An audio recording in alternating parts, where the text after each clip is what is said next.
Hi, my name is Saras Varatharajullu, or Saras for short, and I'm the principal lawyer for Constructive Legal Solutions.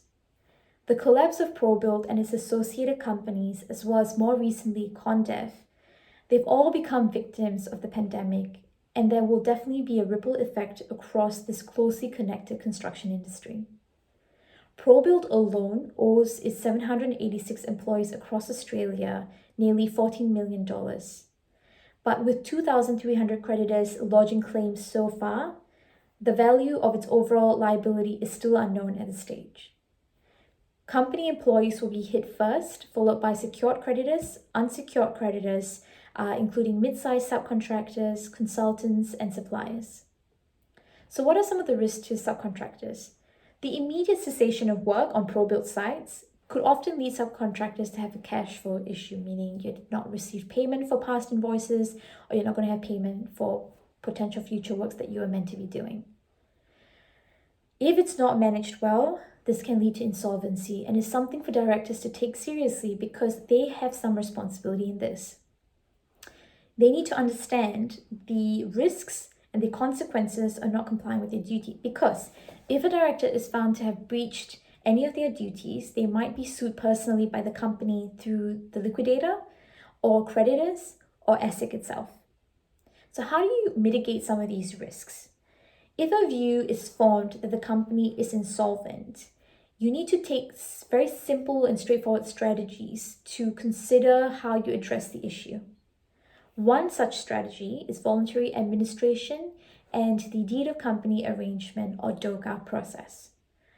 So there are a number of instances where a construction company has come into this process and come out the other end much stronger than when they were when they first entered into it. So it's a very viable option.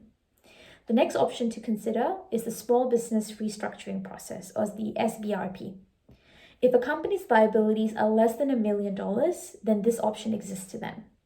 This is an alternative process that does not involve the company entering into administration and also avoids the company coming under the control over an insolvency practitioner. The next strategy to consider is workers' lien. Subcontractors in the construction industry who have not been compensated for materials and building works are able to lodge a workers' lien. However, this can only be done if your debt has been outstanding for less than 28 days. It is also important, and we highly recommend this, that you actually look at the terms and conditions in your contract with the companies you are dealing with, because you might have other recourse such as retrieving the goods from the site and bank guarantees.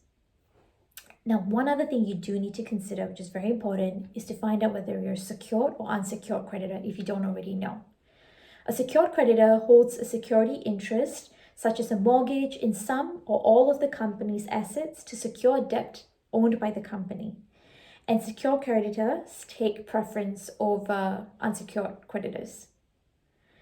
The one thing you do also need to think about, and the final thing in this podcast, is potential re-engagement, because the developers for the Probuild sites will be looking for other construction companies to take over, and these companies may approach you to continue services on these sites. This offers you a very unique and good opportunity to re-engage and actually renegotiate the terms of the contract. This will allow for you to strike a better deal, which may potentially help you recoup some of the losses you made during the Probuild collapse. Constructive Legal Solutions is here by your side in this time of need and understands the process of voluntary administration, insolvency, and all of the issues that come with it.